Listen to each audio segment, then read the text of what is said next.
Welcome back to the Rugby Connection podcast, the only fan-based podcast you ever really need. We cover so much. We're back with week 3 of the Rugby World Cup.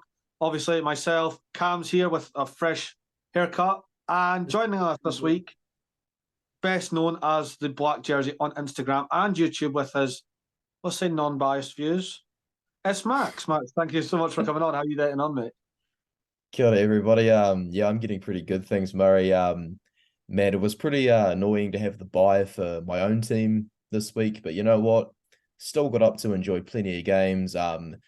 Definitely a bit sleep deprived and everything, getting up early in the morning all the time. But you know what? Loved Scotland versus Tonga. Loved seeing the Welsh revival continue. Ireland versus South Africa was one for the ages. And of course, the 96-0 against Namibia for France. You can't go past that. I must say as well, Italy versus Uruguay. I was very much prepared to make a video thumbnail for Uruguay taking the win at halftime. Close, it was close. But we'll go all the way back. First of all, Cam, how are you over the weekend? Yeah, I think I would have preferred to have a bye for South Africa this week, if I'm honest. But other than that, yeah, great. Fair enough.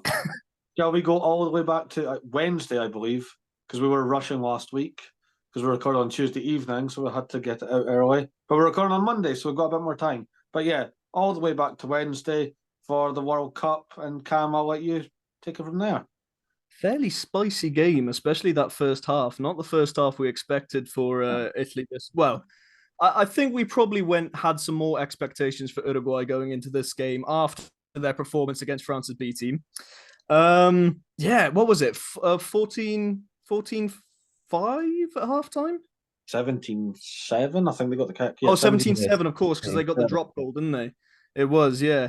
Yeah, Italy in the first half just looking a bit lost.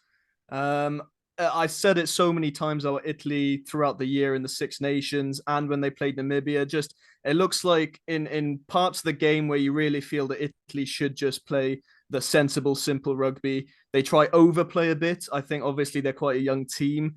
So I think overplaying is a big problem for Italy, and it came into it in this game. And Uruguay pounced with 2 tries, a drop goal, which was brilliant, just going over the bar. Yes. But I mean, yeah, Italy came back into it after a yellow card to Nicotera-Canone, was it? Yes, because I got panicked because I had Lorenzo in my fantasy and I seen Canone. I was like, no, I've lost points. And it was like Nicotera. I was like, oh, it's fine. Carry on. It's all good.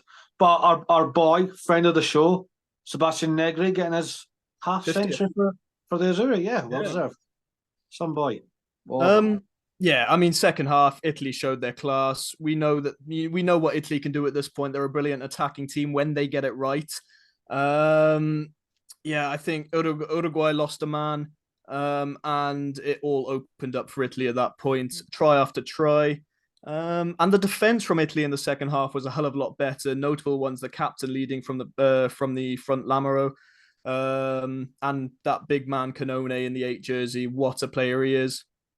But then, you know, players like Anja Capozzo, if you played the fantasy and if you had him on your team, you might be a bit disappointed. I feel like he's gone missing in the last 2 games. He got his try against Namibia, but overall, I don't feel like he's been in the games he's played too much. He's gonna have to step it up, especially with the All Blacks and France on the horizon. But yeah, I mean, good win for Italy. I predicted them to win by 21 points, and they won by 21 points. So, you know, yeah, it's a good win, but also encouraging for Uruguay because they're looking competitive. Yeah, that's true.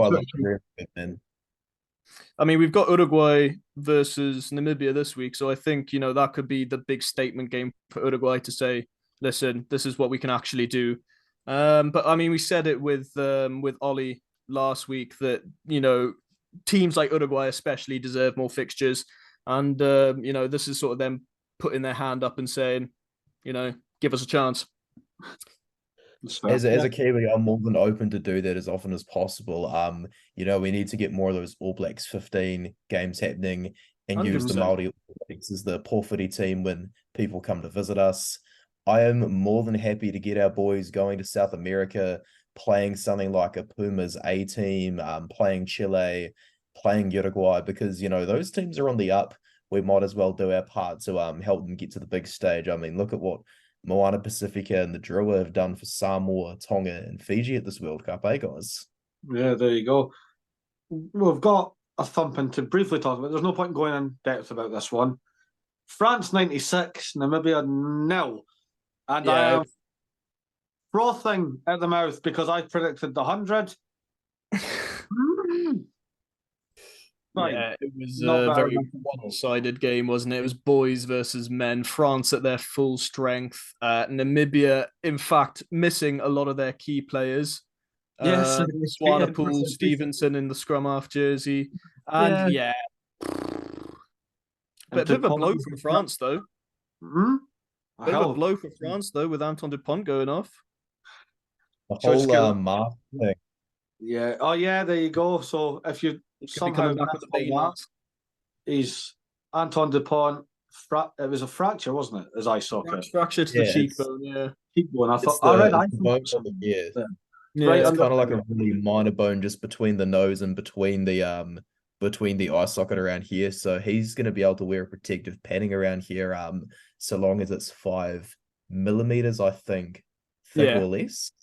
Is it going to be like what Ardy wore in 2019? Yeah. It's that, but I don't think he's going to be allowed to wear goggles necessarily. I'm not 100%. Either way, this is a weird injury because he's able to train, he's able to sprint, he's able to pass the ball, but man, contact is going to be very difficult. Eating food's going to be very difficult.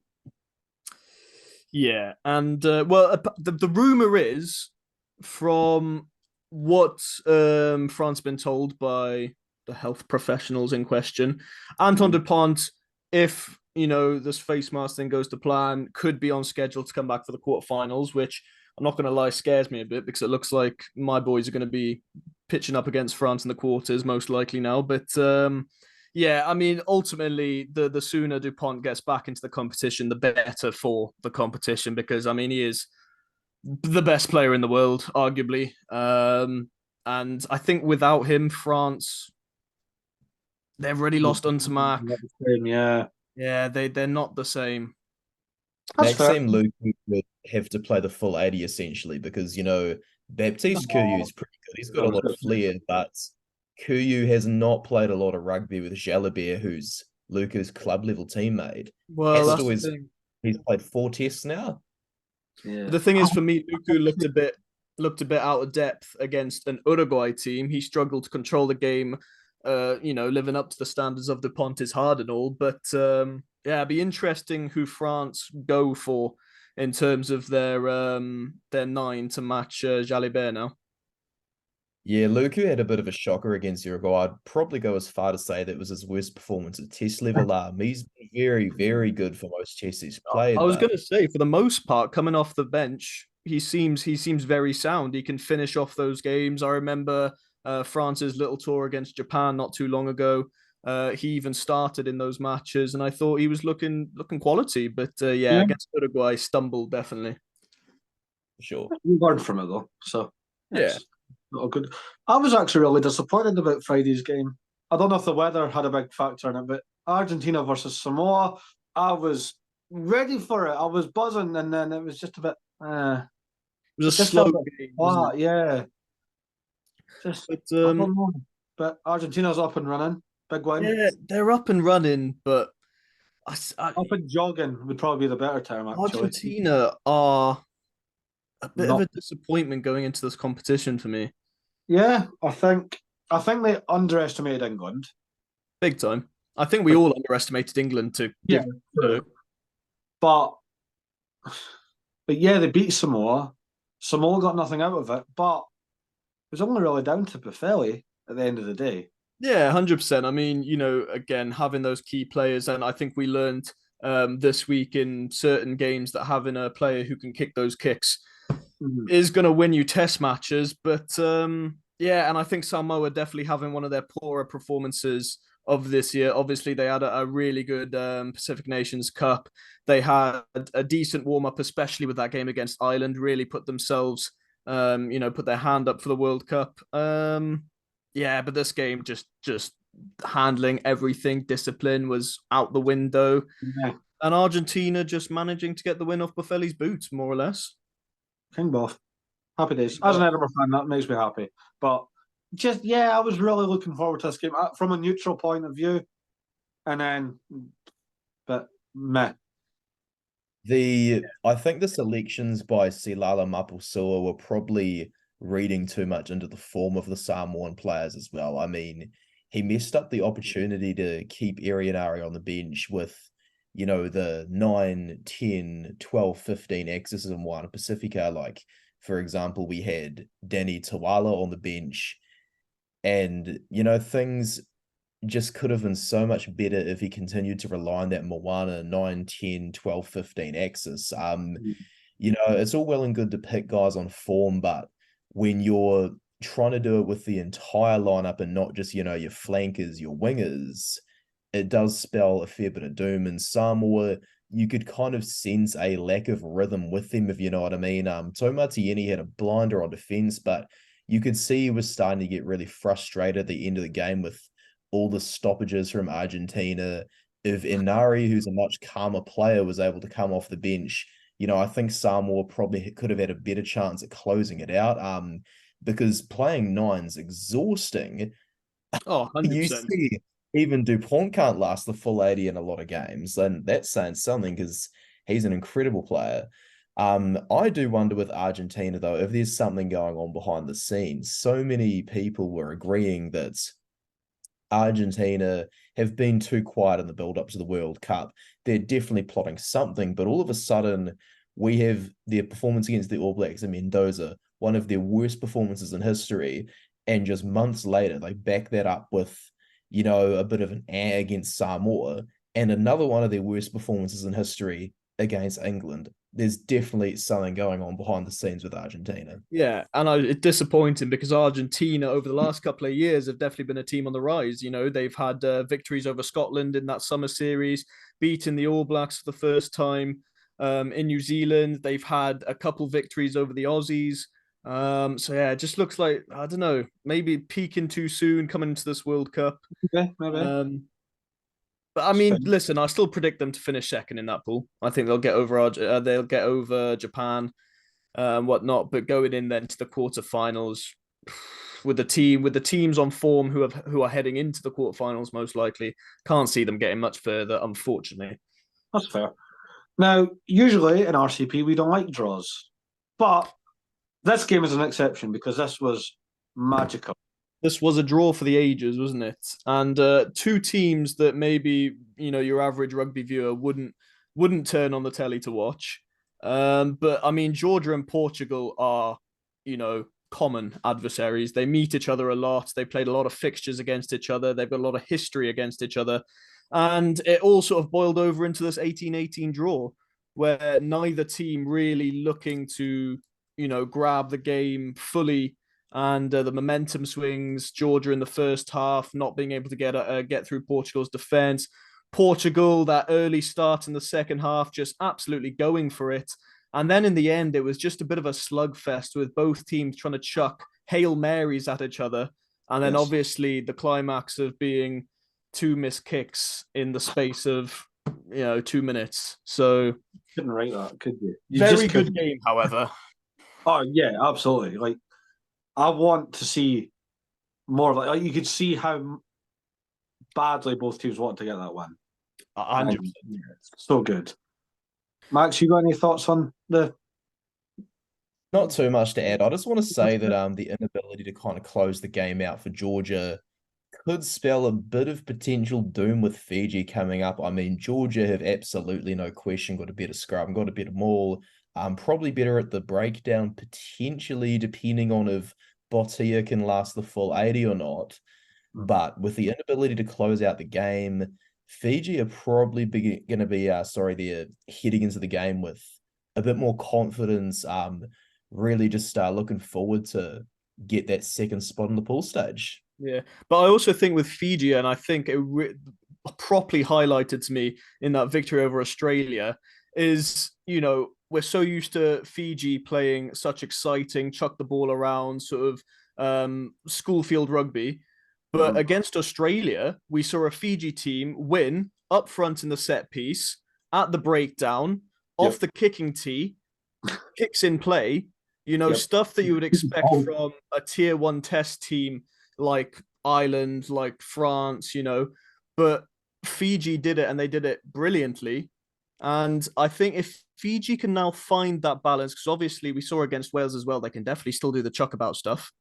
Yep, of course. If we can see this Fiji team find a happy middle ground, or know when to switch from that sort of plan A, plan B, that more natural Fijian style, to this new way that we can see them being able to play, I think Fiji could be a very, very dangerous team going into the quarterfinals. They could be a big banana peel for whoever they face. I'm ready England's going. England, England looking at Fiji right now, absolutely shuddering. To be fair, it was a nice segue there because England were next. Yes. And it wasn't really much of a test, was it? No offence to Chile and to England's performance, but 71-0, and the golden boy is back. Henry Arundel. Yes. 5 tries. 5 tries. A lot of them very sort of simple finishes, but at the end of the day, a try's a try. And, if you have that player who is there to receive that final pass, to run those extra 10 meters, to put the try over the line, is one of the most valuable players on the pitch. Some of the top try scorers, some of the best wingers in history have been those players who more often than not have that ability just to finish off those moves, those tries. So very good young talent. And I think with players like that, Arundel, Smith playing at fullback impressed me a lot. Good, I really enjoyed Finally that. saw England for the first time in a long time, again against Chile. The opposition does come into account. Yeah, of course. Chucking the ball around and playing some brilliant attacking rugby. Yeah, it was so good. And actually, big shout out in the forwards, Theo Dan. Like, we're talking about the future here. Yeah, 2 tries for him. Yeah, he's definitely, keep an eye on him. I'm not saying he's going to start, maybe next Six Nation, but probably the one after that. I could see him starting more regularly, and I'm all for it. 100%. What are your boys' opinions on the? Because obviously into the second half we had a George Ford at 10, an Owen Farrell at 12, and a Marcus Smith at 15. Obviously all fly halves. Obviously taking inspiration from South Africa versus Romania, chucking all of their fly halves on the pitch at once. It worked brilliantly against Chile. Yes. I think in my opinion, in a bigger test match against the likes of maybe a Fiji coming up, or into the quarters against the likes of an Ireland, a South Africa, or France, whoever they play, too many cooks spoil the broth. Do we reckon, if they do plan to go forward with that? I can't see that. I mean, they were doing their best imitation of Italy, I think. I mean, Italy had Garbisi at 12, Allen at 10, Capozzo at 15. It's craziness. Yeah, 100%. But yeah, it's good for the English fans to see their team get a good win. Most likely going to top this pool. Oh yeah, I don't see Samoa beating England personally. Max, that's all Max is saying. That's all Max has said for as long as I can remember. But yeah, big Mm. result for them, and some interesting combinations, I think, for Steve Borthwick going forward now. Some interesting decisions to go forward. That's fair. That's a good. Can we get the next one just over and done with? Well, I'll need you to fill in the gaps because I didn't actually watch this game live. I was at a Shania Twain concert. So obviously, the mighty Springboks took on the number 1 team in the world, Ireland, and I mean, brilliant test match. Very physical. Some brilliant attack and rugby from both teams. And I think, I put a TikTok up, a post-game review, and I said that just the key difference in that game between the two teams was Ireland's sort of clinical edge that they have. You know, they follow their game plan to the T. It's a very efficient, very clinical, very methodical game plan. And they follow it to the T. And this is why they're the number one team in the world. This is why they've gone on, what, a 13 odd, how many games winning streak are they on now? 16. If they 16. get past the quarterfinals and into the semis, they will have broken the record for most wins in a row by a tier one nation, because when we beat them at Eden Park last year, that was the last time Ireland have lost a game.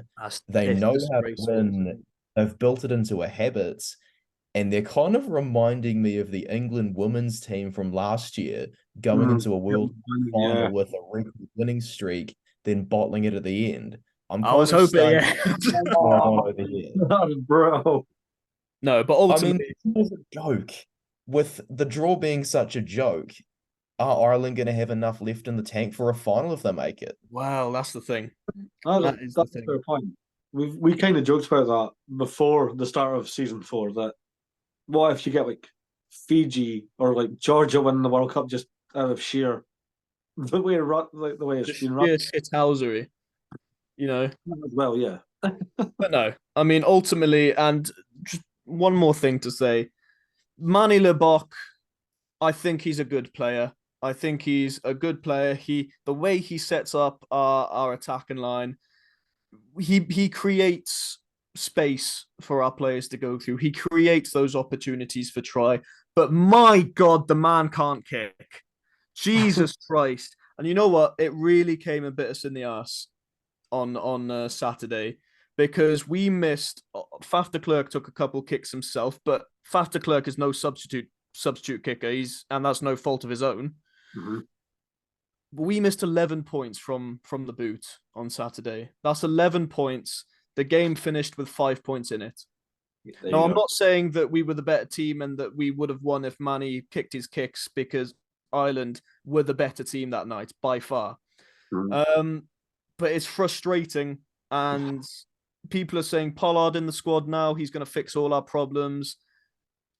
Pollard's a great player, but he hasn't played international rugby for how long now? A year now. A year. And 1 year ago today, plus he played his last test, I think it was. To expect him to a year to the day now. I think, where do you fit him into the squad? Because yes, you could do the ultimate swap with just chuck out Manny, put Pollard on the pitch. Then you're missing out on that. I think then we have to play Leroux at fullback to have that playmaker. But then we're missing out on Willemse, who's such a brilliant attacker himself. And defensively, he's the best fullback we have. I think defensively, he's one of the best fullbacks in world rugby at the moment. So it's a bit of a headache right now. Do you miss out on Manny Lebok's creativity for Pollard's kicking boot, or a 10-12 access? Chuck Pollard at 12, maybe push Diolande out at 13, but then we're missing out on Jesse Creel, who I think gets a lot of stick, but defensively he's sound and he's been waking up on attack lately. I don't know. It's a tricky one. I have a question for you though, Cam. Just because I've seen it snark on my comment section for some reason.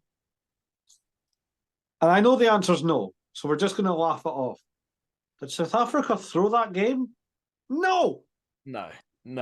For all of you Springbok conspiracy theorists, you're making the rest of us look really, really dumb right now. All right, because the majority of us are just normal rugby fans who just took the loss on the chin and, you know, happy days, we go again next week. But then, for some reason, my fellow South African fans seem to try and make up dumb excuses. And this is the dumbest. Rassie and Jacques plan to lose this game to avoid the All Blacks in the quarters is the narrative. Honestly, that's the stupidest thing I've ever heard. I don't want to speak any more about it. Stop saying that. And can we just... We're making us... we're already some of the most hated... We're probably the most hated fan group out there, alongside England fans, obviously. But, yeah, we're not doing ourselves any favours there, are we? I don't even think Alex Jones could have come up with a ridiculous conspiracy theory as that. Exactly. I said before we started recording, boys, I said it's making us look like the flat earthers of rugby. It's really bad. It's bad. It is. Yeah, that's a fair comparison. Sunday though, Murray, your boys got a nice We're little back, baby! Yeah, let's go. against a fairly resilient Tonga. And I must They were, say, before yeah. we get onto Scotland, because they were brilliant, especially in that second half, Tonga, I think, came off of a very poor Pacific Nations Cup. Yes. Who did they play in the warm-ups? Canada? Canada. A couple tests against Canada, something like that. Like It wasn't the Japan. best warm-up ever. But they've come into this World Cup. Yeah, They quite pushed quiet. Ireland. They pushed Ireland for They the did. most part of that game. Yep. They pushed Scotland for the majority of this game. I mean, Mhm. yes, you were putting scores on them, but resilient. Physical as hell. Tonga's impressed me. Yeah, Tonga, I was very impressed. Tonga's been the most surprise package because I expected Fiji could pull off some big wins. Samoa, we've seen the quality of them, especially after that island game. I was expecting things from them, but Tonga wasn't really expecting much from them, especially in this pool. And yes, they've got no wins, but fair play. Lots of battered bodies left behind though. Yeah, yeah. Big shout out, actually, just before, like you said, Yeah, before we went to Scotland, massive shout out to Solomon Kata. Oh, He scares the living shit out of me. man. And as an ex chief, I am sad to see him go because he signed for Leicester Tigers. Arsehole. But yeah, brilliant. Malachi Fekitoa finding his feet yet again. It's so good. I don't know why you let him go, Max. Big. Don't ask me, Shag. I'm not. We could blame Steve Hansen. We could point the finger. It's all good. Big Ben, Hamafalina. Oh my days! That guy is a huge. How much is he? 145 kilos, something. 160 kgs. 160. He's a big old boy. Jesus Christ! What was Scary it? thing, he's only 6 feet tall. Imagine if he was taller or something. Like, Imagine being the poor sod who has to pack up against him in the scrum. My God. So I the felt bad for Richie Gray getting fended off when he scored the try. Oh, absolutely flattened. It made me laugh, that try, because the commentator, when Ben started running, the commentator referred to him as a chest freezer sliding down a hill. You're just not stopping it. I love that. And then questioned Chris Harris, who is one of the best defensive centres in world rugby, for not going low enough. I'm like, you're not stopping him. It doesn't matter how you're getting them. They call Winnie Antonio for France the what do they call him, the human asteroid. Well, in that case, then this man is a planet because and that try he scored, it's just there was no stopping him. No stopping him. I'm just gonna interrupt there and because he went to Hastings Boys High School, which is only about 20 kilometers from my house. Believe it or not, he actually played a bit of fly half at school. It doesn't surprise me. Even though he's not very fit, he's not very disciplined, but he's got a very high rugby IQ because he used to play fly half. So even though he's not going to last the full 80, he's going to give it his all. And he's going to be able to spot holes. And even if he's too big himself to get through it, he's going to get the ball to somebody else. There's a reason the All Blacks called him up at just 20 years old. It's just a shame that he just didn't have what it took to get to the next level. And but at least he's making good impact for Tonga. At least he's giving people a reason to talk about Tonga, because Tonga, they are just going too hard on picking players based on form exclusively. Look at the names of the team sheet: Aki, Piutau, Kata, Fekitoa, Havili, Pulu, Fafisha, the two brothers, Havili Talitui, Fasiti Hoi Apikatoa, Coleman on his debut, Takalua, the most kept ever Tongan player. It's almost like a They Barbars just team. they don't have a clear combination building scheme. Like Samoa have a lot of Moana Pacifica players in their spine. Like they do have a Barbarians overall, but in the spine, at least they have a bit of that cohesion. Tonga is picking their boys from all over the place. Of course, there are a lot of Moana players in there. The entire front row, for example, plays for Moana together, but I mean, really, you just need to develop that combination building for your key decision makers. And with Pulu having so few caps for Tonga, it was criminal not to start Takalua and Havili together. That's fair. That's fair. But it's fine because we got the win. We're up and running. Here we go. Duhan van der Merwe. Duhan van der Merwe, Yeah, very good game. Got bounced a few times, which I chuckled at. I thought that was brilliant. But he got his revenge. He did get his revenge. He He did was get his 1-0. revenge for that. What was his second try or something? First, every try score was different. Nobody got a double. But so good. Yeah, I think Scotland looking very good. They went fairly full strength, which I think we both said expected. But we had the likes of a Kyle Steyn, which I think obviously Darcy came off the bench and put in a beautiful run to score that final in the death try. But I think Kyle Steyn, just especially in those bigger more physical test matches, adds that extra physicality on that other wing. Obviously, you got Big Doohan. But he can sort of stand up, especially with those big Tongans running at you. I think Paul Darcy might have been run over a few times. If Doohan's being run over, then I think Darcy might be run over a bit. But overall, brilliant. Chris Harris had a brilliant game. Chris Harris had a good game, apart from not going low enough on Big Ben. Shut up. Yeah, no, I think I'd go in reverse for Big Ben. But how would you? There you go. No, I think So have you ever seen a tick latch onto a dog or something? Yeah. I feel like that would be me on him. Just him carrying me over the try line with him. It's a good win. It's a vital win for Scotland because this keeps your dreams of the quarterfinals alive. I've got an interesting one. I'm going to suggest something to you. See what you think. If you say anything about South Africa going out on the pool stage, Murray, I'm gonna. There's nothing about going about. It's purely for Scotland, Romania. I'll go to Edinburgh and 2-foot you right now. So we had Doohan and Kyle with Darcy on the bench against Tonga.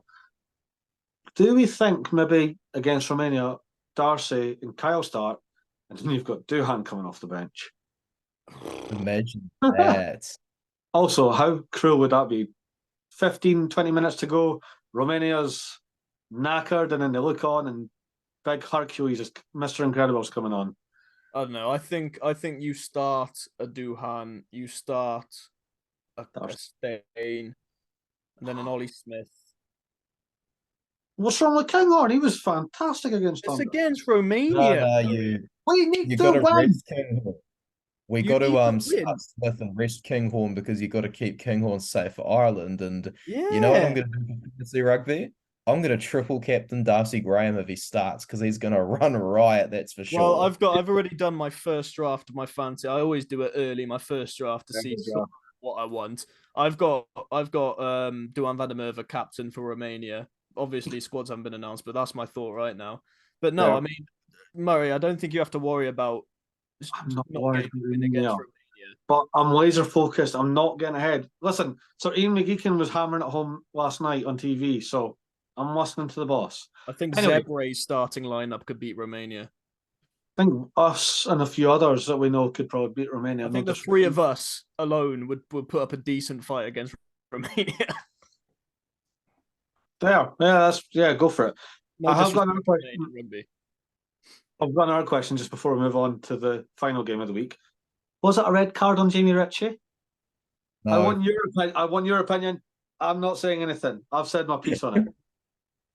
I'm trying to remember the situation because I'm not going to lie. This was one of the last games I watched before the Wales game, and I was half on my phone looking at my fantasy rugby scores rather than focusing on the game. But I kind of missed the red card. I don't know.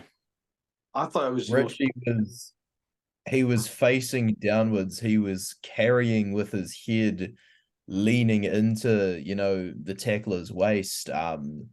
It just... Is it one of those situations where the player's dipping? Yeah, it was something decided in microseconds. Had probably, I don't know, 5 frames or something worth of skipping back on the TMO's thing. 5 frames later, red card for sure. But with the guy going downwards with the ball in his hands, you can't give a red card for that because when you're a tackler, it's impossible to change your line like that. How heavy is he again? Tom PL is 95 kgs. It's pretty hard to just change your line all of a sudden, eh? Yeah.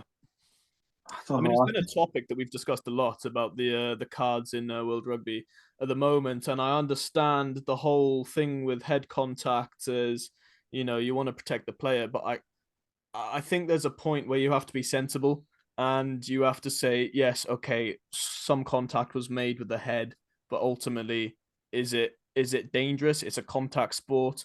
It goes back to the Jesse Creel incident. Personally, I think for that Scotland game against South Africa, Jesse probably should have got a yellow card because it's still a high tackle. A red card, no, because I don't think there was any forceful impact to the head. It was more of just a cheek to cheek touch. No. This knocked out Jamie Ritchie. He failed his HIA because of this. Yeah, I don't know. It's a I'm, tough.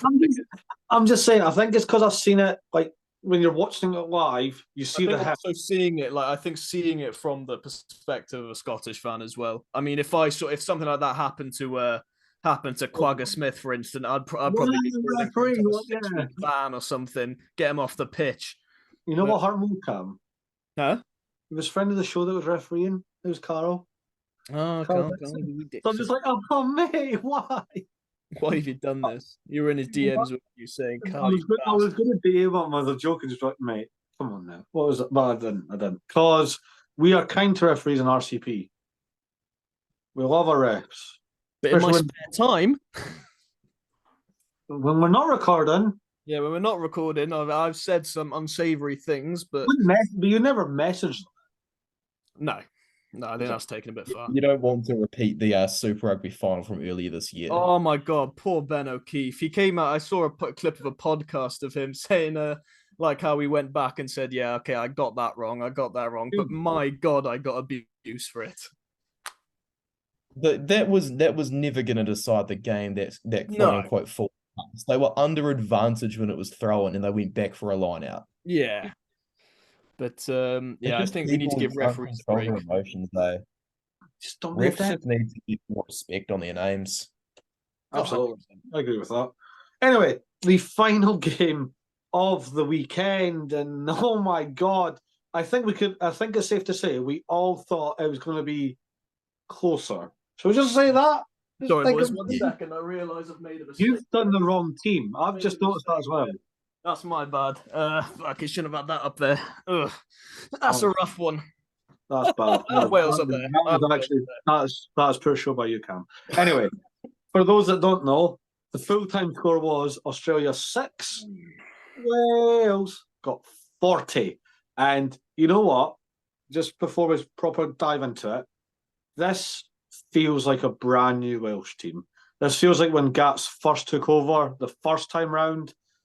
Very young captain. At the time he had Sam Warburton. He's now got Jack Morgan, who is quickly becoming one of my favourites. I love him. He's great on the defence. He's so good in the attack. He can kick a ball. I don't know where he learned that, but yeah. Another one who was told he was too small to play rugby, especially in the back row. Must be too small for rugby, and then become absolutely world class. But honestly, there's so many players I could shout out here. Gareth Anscombe. Cometh the man. Dan Biggerstart got injured. I think I said he hurt his ribs, but it might have been his shoulder. I don't know. But then I also saw an image of him clutching his hand. So Dan Bigger's just broken. Dan Bigger needs a service. He needs to be looked at. But he needs a good MOT. But Gareth Anscombe coming off the bench fairly early on. Got man of the match. Just absolutely controlling it.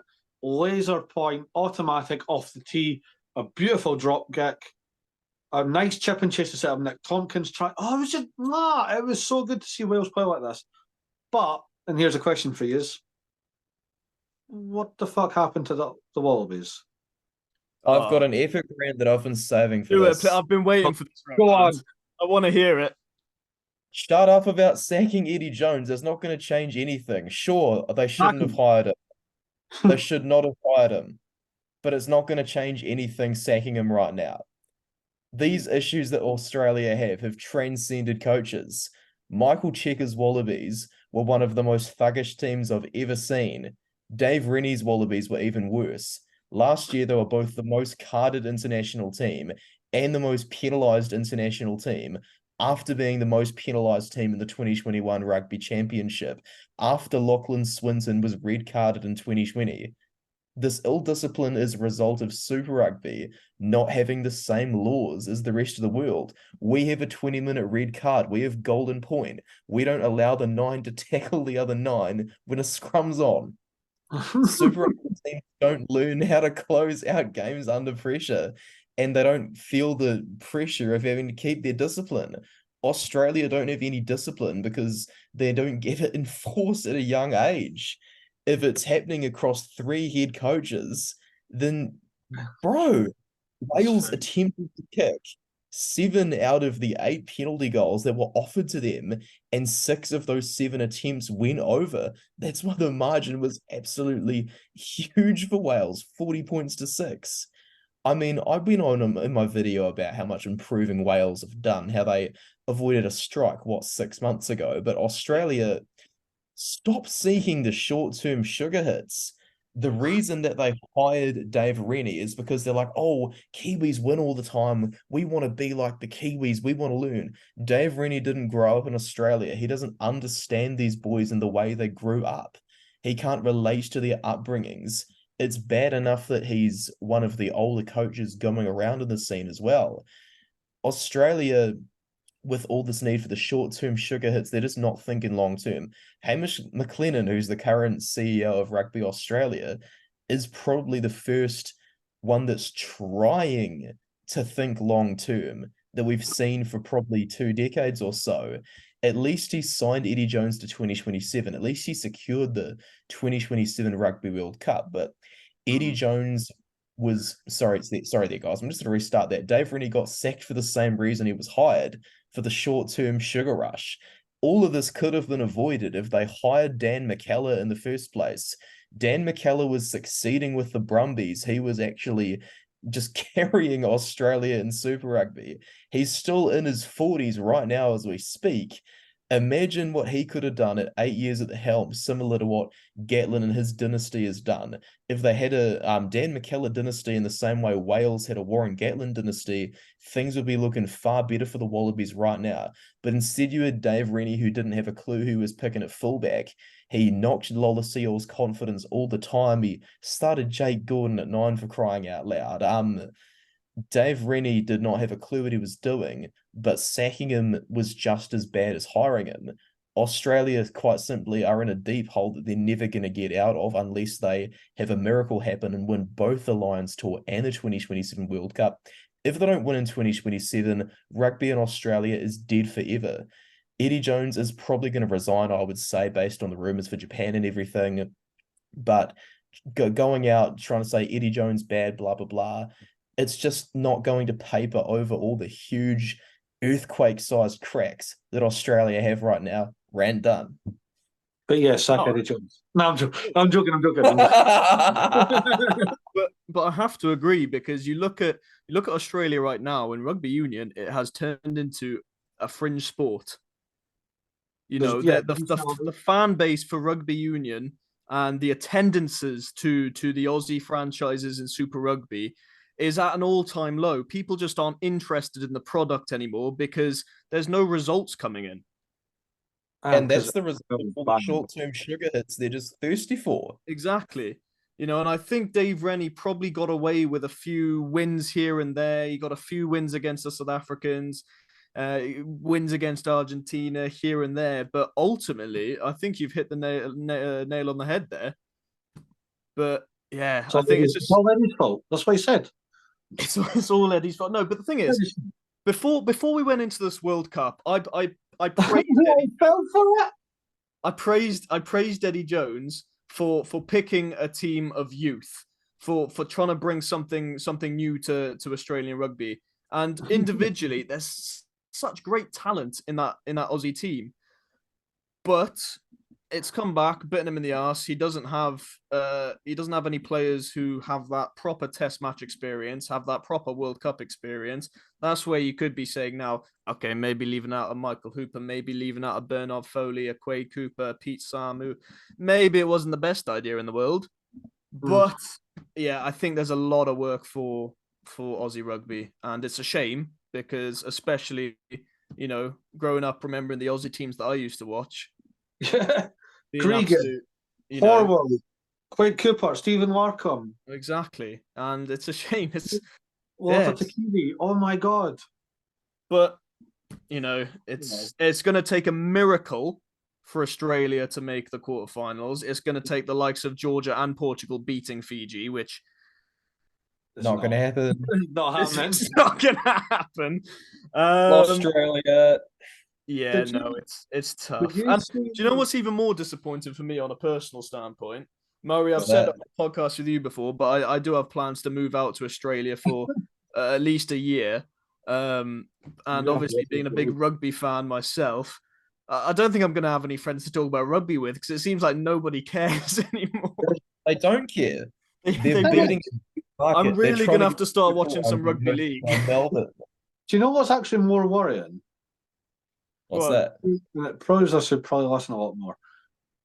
David Campese said this to us on the interview. Go and check it out. I'm clicking our own show. But yeah, David Campese said that nobody cares about Australia. Like, he went and coached like children, like primary school level, and they asked, "Who's your favorite?" He asked, "Who's your favorite wallaby?"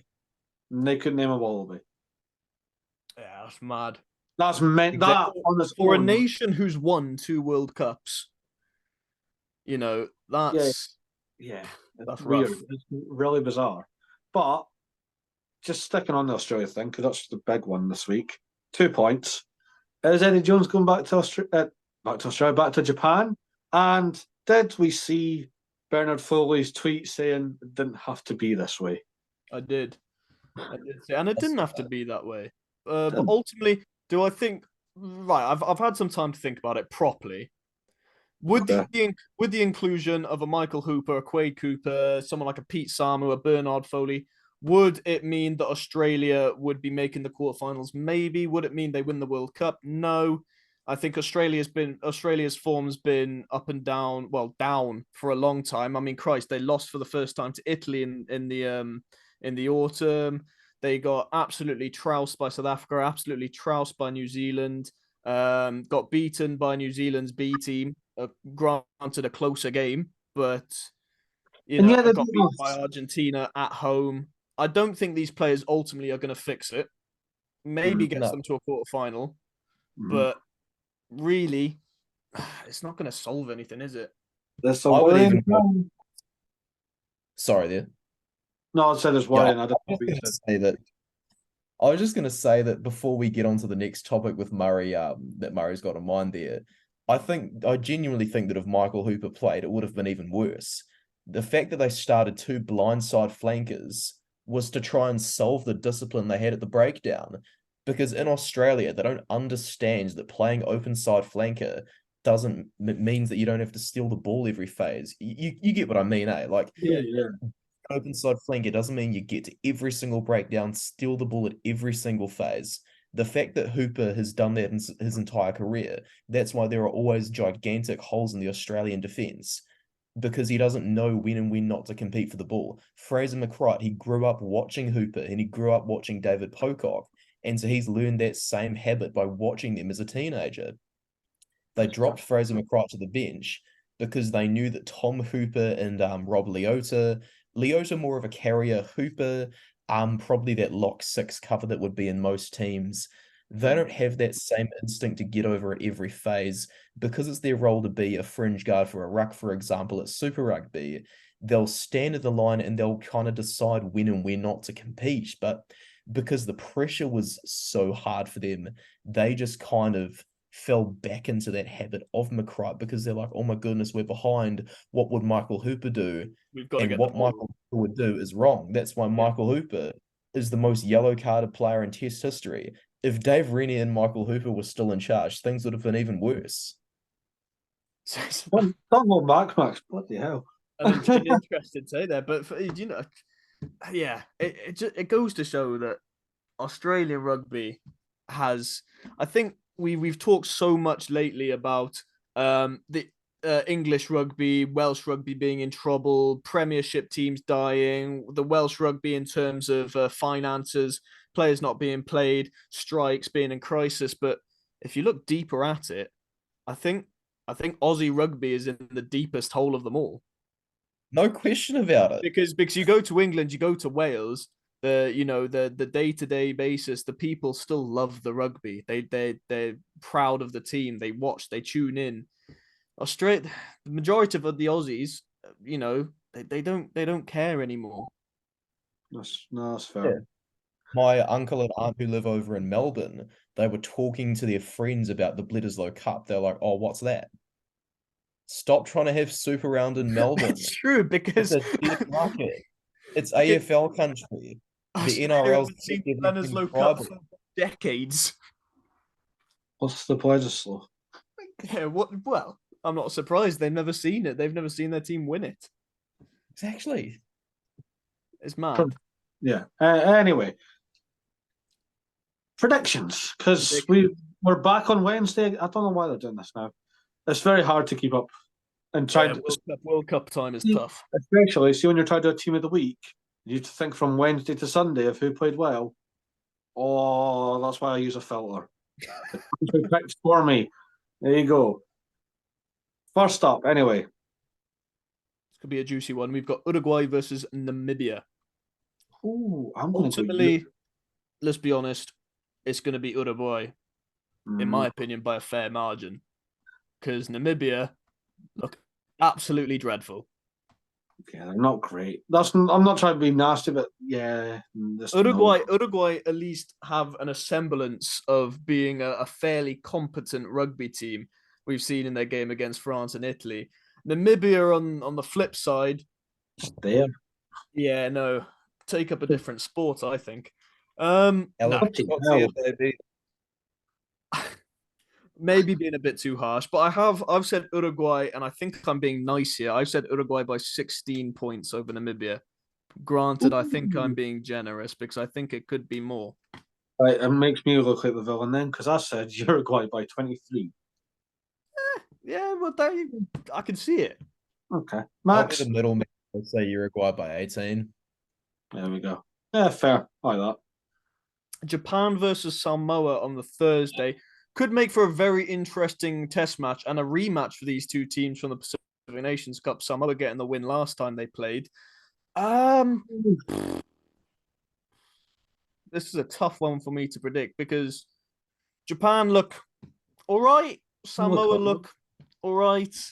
It could be all right then. I've gone with the historical result of Samoa beating Japan last time. I've said Samoa by 5 points. Okay. But it could go either way. Honestly, it's a hard one to call. I'll go for Samoa because I really just want them to do well. I think the players at their disposal, maybe not, disregarding some of the players that Japan have, very class players themselves. But I just think if you're going player to player, you're matching up the Japanese and the Samoan squad. More often than not, you're going to be picking the Samoan player over the Japanese player, in my opinion, anyway. So Samoa by 5. That's what I'm going for. Samoa are going to win, but margin. Yeah, it's a tricky one. First, Murray. Go first, mate. I was going to say Samoa by 8. So just an extra kick involved. But go on then, Max. What are you thinking? I feel like you've got a big score in there. Samoa by 10. I'd love to see it because I've got a big soft spot for the Pacific Islands. So down with Japan, even though I've got a soft spot for Japan as well. So it's like seeing spots everywhere. It's like seeing your two favorite pets fight. Even though these pets have biceps that are probably bigger than our thighs. Yeah, definitely. Yeah, big old horses. The pet horses, yeah. What? The pet horses, yeah. I have a pet. I have a horse. You have a hidden life that you just don't let anyone know. Anyway, the All Blacks versus the Azzurri, Italy. I think... let the Kiwi start. Let the resident Italy just lack the experience to get the job done. They've only got a single player born in the 1980s. They've got very few players with 50-plus test caps. They've got a captain that's 25 years old. Lamaro is incredible, but we've got far more experience. I mean, we'll want to win for Sam Whitelock's record-breaking 149th cap. Geordie Barrett, Tyrell Lomax could potentially be back as well. I've been saying for a while that we'll probably win by 17 points or so because, quite frankly, Italy's kicking game is also absolutely atrocious. The fact that Tommaso Allen continues to play the big games at 15 despite playing, 3 matches of fullback prior to this year in his entire career, it just speaks volumes about Italy's lack of just kicking ability. And with David Havili, Geordie Barrett, Richie Mwonga, Will Jordan, Bowden Barrett, the halfbacks involved, we're just going to smash them in the ear and open the gaps up. Yeah. Ultimately, yeah, agreed. I've said because I imagine New Zealand are going to go full whack for this test match. I've got New Zealand by 16 points. I think just, again, if you're going player for player, you're picking an All Black every single time. The quality that the All Blacks have, the experience that the All Blacks have over Italy. I think Italy will put up a fight. I think they'll get a try or two past you. I think, guys like Lorenzo Cannone, Michele Lamro are going to be resilient in defense. But at the end of the day, when you have the possibility of a midfield of Geordie Barrett or Rico Ioane, you've got Mark Talea on the wing, Will Jordan, Bowden Barrett in the backfield. Yeah, I really feel like, 60 minutes into the game, it's going to be Italy mincemeat. We'll have a bit of a phenomenon of the floodgates opening, if you know what I mean. Mark Talea just beats. I've got Mark Talea to score first again, like he did against France. So fair. I would say Talea will score 1 try for himself, and he's going to score the try that will open the floodgates. Yeah. Oh God, I'm going to say. You know what? I'm just going to say All Blacks by 28. Nice. I don't know. I feel like All Blacks are still pissed that they got beaten by France, and Italy keep overplaying it, and I feel like it's going to bite them on the ass. So how dare you, Murray? Put some respect on Italy's name. They're top of the pool. There's also the fact of Italy not having the best discipline as well. I think they conceded more yellow cards than games played during the Six Nations. Correct me if I'm wrong. Yeah, I know for a fact they've a yellow carded more than 5 times in the Six Nations. And I think that habit of overplaying, especially against a team like New Zealand who play fast-paced, I can see some intercepts from the likes of Ioane, Jordan, Barrett, left, right, and centre. Italy trying to throw those Hail Mary balls. Yeah, I Who trusts Rico Ioane? Heard it here first. What's that? Who trusts Rico Ioane? Heard it here first. I mean, I've got him on my fantasy team so far, so I'm hoping so. I'm praying that you're right. Rico Ioane 13, Darcy Graham 14, that's for sure. Right. Argentina versus Chile, a little battle of the Latinos. Surely Argentina's winning this. Argentina should win this. I've got them by 49 points because they should win this by a lot, but they might not. They could, but it's hard to predict with this Argentina team because one day they're going to be beating the All Blacks, and then the next game they're going to be losing to Wales.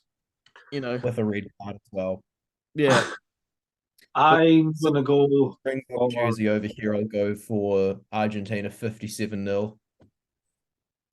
Oh. That brings back some nightmares for me. That brings back the darkest day of my life. Cheers for the PTSD, Max. I couldn't help myself. I don't know. I don't think Argentina's got 50 in them. Yeah, I don't know. I'm gonna say that's why I went Argentina by 49. I'm gonna say Argentina 38 by 38. Yeah. I can see Chile getting a breakaway try. Yeah, I don't think it's going to be as big a battering as England was because that was just Chile being taught a lesson. But yeah, Argentina, it should be a 5-point win for them. Should be. It's a big key factor. Should be. But hey, Chile, do it. Go beat Argentina. Why not? It honestly couldn't care less. Do it. Fair enough. Savage. The Jeez. next one could make for an interesting game. We've got everybody's second favorite team versus Georgia. Fiji versus Georgia could make for an interesting game. Georgia having, like we said before, a very good set piece, decent drive and more. They've got players like Niniashvili in that 15 jersey who can absolutely tear apart any defensive line. A decent kicking game, all right against Portugal. But I mean, Fiji. It's going to be Fiji. I've said Fiji by 18. I'll go Fiji by 7. Ooh. Ooh. Bit of a closer one there.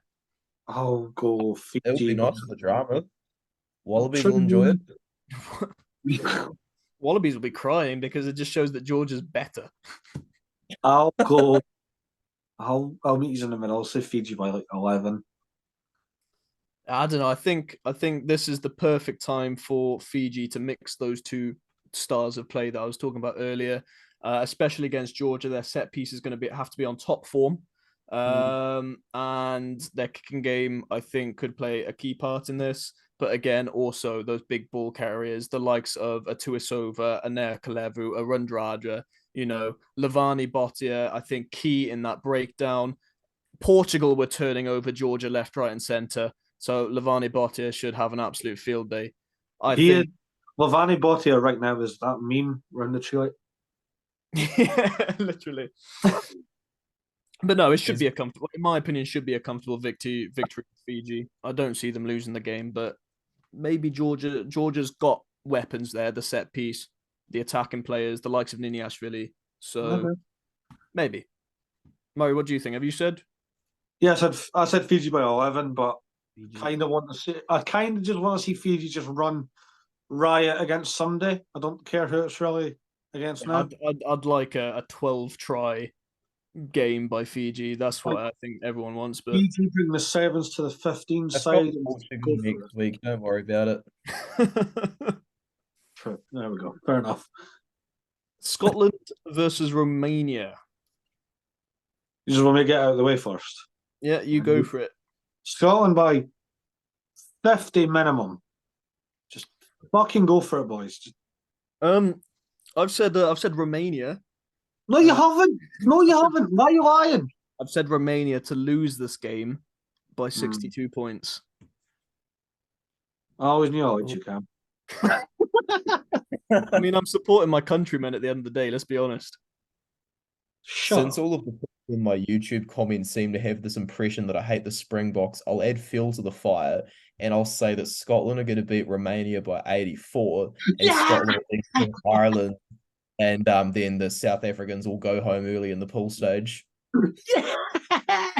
I'm only joking. Ireland will beat Scotland. Oh, fuck off.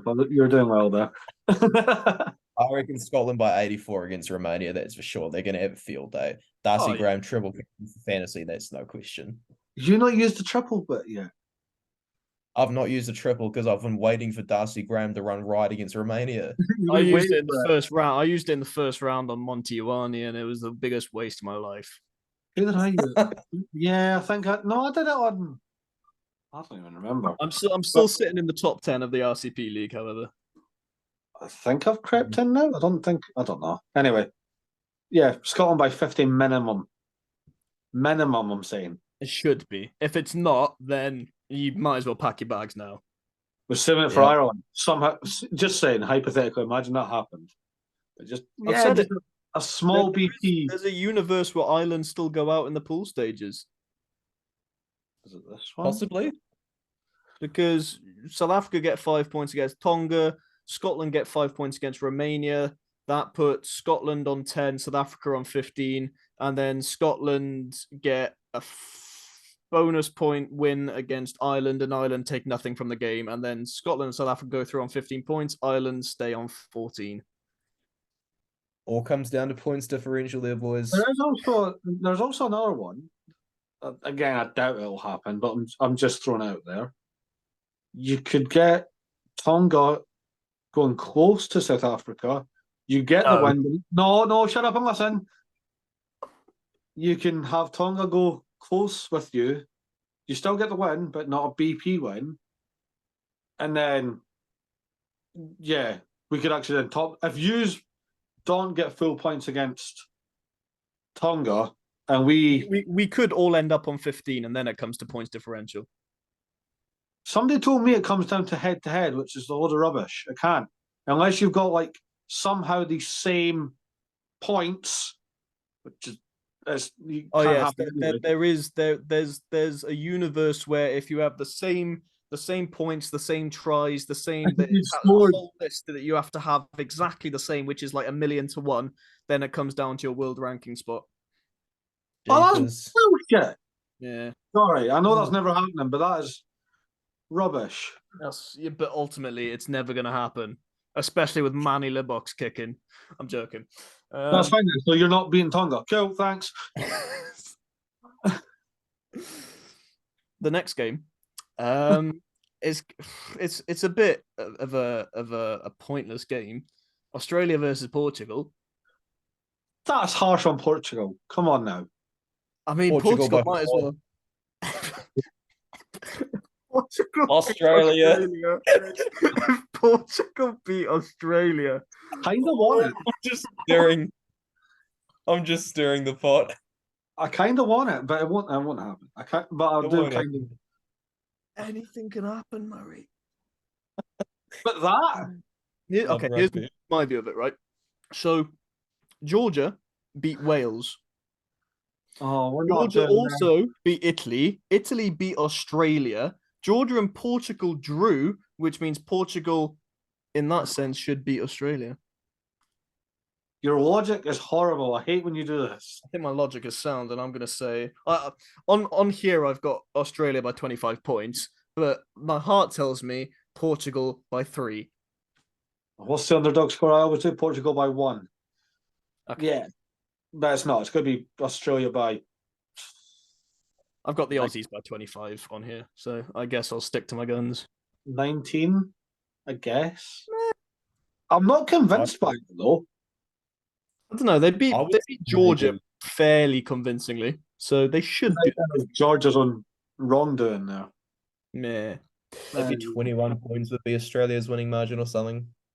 I Maybe. mean, they need something, don't they? They like just give them something. I think it's worrying that none of us are actually convinced by the score margin we put. What's worrying is we're all unconvinced if Australia can beat Portugal. Says it all, really, doesn't it? It just shows how far they It's fall. because we all fell for the trap going into it. Like, yeah, the Wallabies are going to be underdogs. Don't dark horses. Sorry, don't sleep on the Wallabies. Eddie Jones at a World Cup knows what he's doing. No, he doesn't. I think that's Yeah. Didn't have enough time. Sorry for any and of our he Aussie made the wrong viewers. decision by not picking Bernard Foley. No Well, Bernard. No There we Quayle. go. As Bernard Foley said himself, didn't have to be this way. Sounds like a breakup. Didn't have to be this way. It's like when you watch your ex, man. It didn't have to be this way. I'm sorry it had to be like this, but oh well. Anyway, moving on. The next game Sunday, South Africa versus Tonga. I mean, This is going to be physical as hell. it's going to be a very physical match. It is going to be a very physical match. Tonga, no doubt, are going to be right up for it, just like they were against Scotland, just like they were against Ireland. They're going to try match us physically. And honestly, if any team could match us physically, it's probably the big Tongans. Ultimately, I've got South Africa by 55. Oh, away you go. No way. I've got South Africa by 55.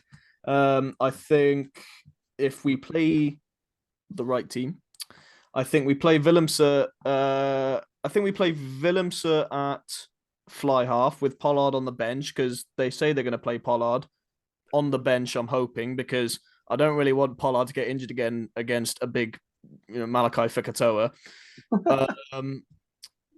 I think we play the centre pairing of Esther Hayes and Moody, chuck Mapimpi back on the wing, get Kirtley on the wing, Villy at fullback, and then let the likes of a Quagga Smith and whatnot start. You let the other boys play for a bit, and yeah, I think we get the job done. 55 points. Makazole Mapimpi gonna have another hat trick. Ooh.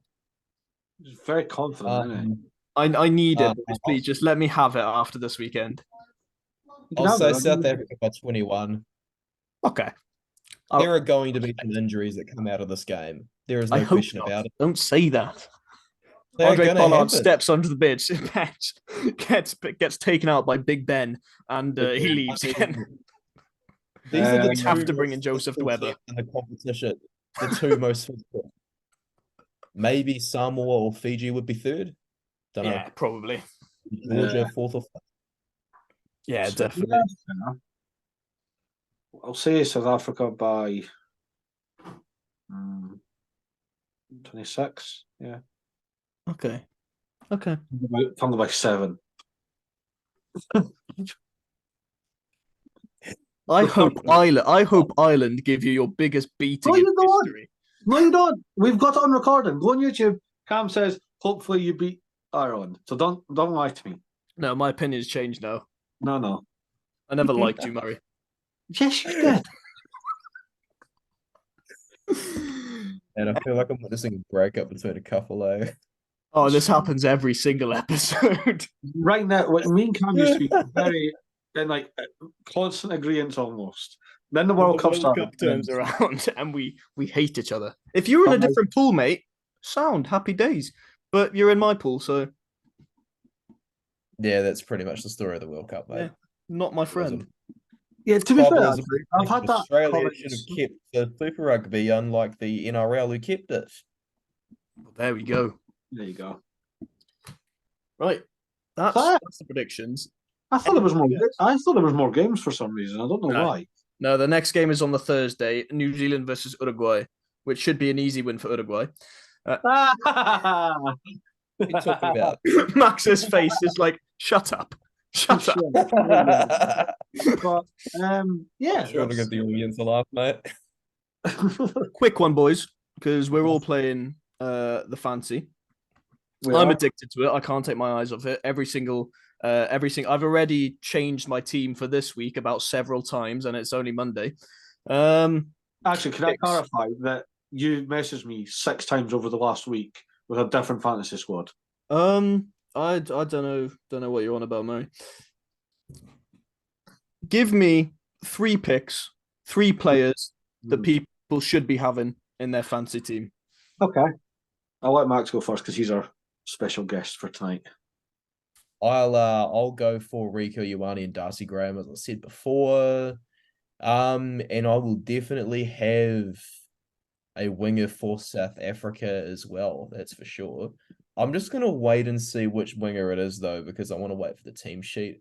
I'll probably end up going for Kurtley Aronsa since he'll be very likely to start at 14, but he's also not going to take out my budget, which will be needed for an actual decent front row. True. Murray? No, you go first. It's all good. Okay. I've gone for big Josh Tuisoba. He's in my center pairing. I've got Ioane and Tuisoba for now as my center pair, but I think big Josh boy Tuisoba, I think his game against Australia solidified it for me. Next time Fiji play, he's in my team. Mm-hmm. I'm not sure if I'm pronouncing this right. Uruguayan, Ardeo, back row. Yes. Had an absolutely brilliant game against Italy. Racked up something like 55 points for a back row is pretty nice without scoring a try. Playing against Namibia, he is starting because the teams have been announced. If you're looking for a budget back row who's going to score you points, he's definitely. I'd put my money on him. Fair. We'll do this. Sure. And then I've gone with a front rower again, someone who scored me a hell of a lot of points against Samoa, and front rowers not usually scoring you the big points. Thomas Gacho. Yeah. Argentina scored me something like 45 points against Samoa. He's not, decent in the scrum, and he's a big ball carrier. He loves being around the park. He runs the ball. He runs the ball like a number 8 almost. But some more interesting picks and budget picks as well, which is key. I was going to say you got another one, but you did say Rico Ioane, so sorry. So I'm sticking with you with Uruguay. Who's your picks?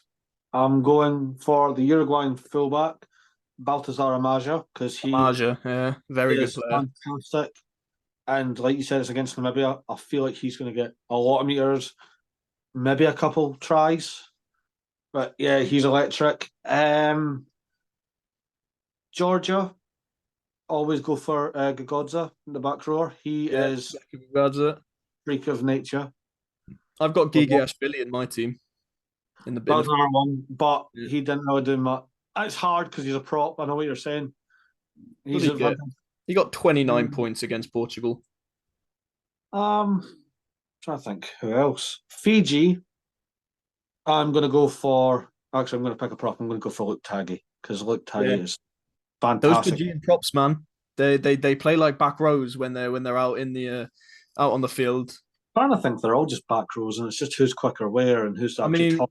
We did. Yeah. I think we said with when Ollie Hoskins was with us last week, and I think he said that ultimately from the second row to 15, there's not too much difference in body shape between that Fijian team. No. They're all pretty massive. So yeah, I think front row you got to go with those dynamic front rowers. Yeah, no, that's fair. But yeah, there we go. We've gave you fantasy picks. We've reviewed week 3. We've predicted week 4. We've had a very in-depth conversation about the mess that is Australian rugby right now. That is Australian rugby. And it's Eddie Jones' fault. Eddie Jones will be tuning into this episode. He'll come out and do a press conference about us, and he's going to be like, "It's just not nice, mate." Don't know what you're on about, mate. Don't know what you're on about, mate. But yeah, thanks to Max for agreeing to come on. And I don't know when me and Max's side hustle is on next. The world is circular and time difference is a bitch, basically. Pretty much, man. It's all good. Always jump So for those who don't know, I just realised it's tomorrow for Max right now. Yeah, Max in the future. What's it like in Tuesday? Very cold, very rainy, and I've got the fire on in the middle of September. Oh my god.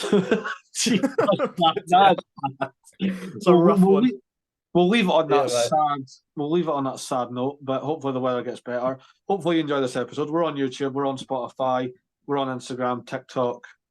I'm on LinkedIn. Max is on LinkedIn. Cam refuses to, so it's fine. I post a TikTok every month. Well, hey, there we go. Yeah, we're on every aspect of social media, basically. Give us a follow. Get involved. Just have fun with it. And we'll see you next week for more Rugby World Cup drama, heartache. Cheers, guys. Yeah. Peace.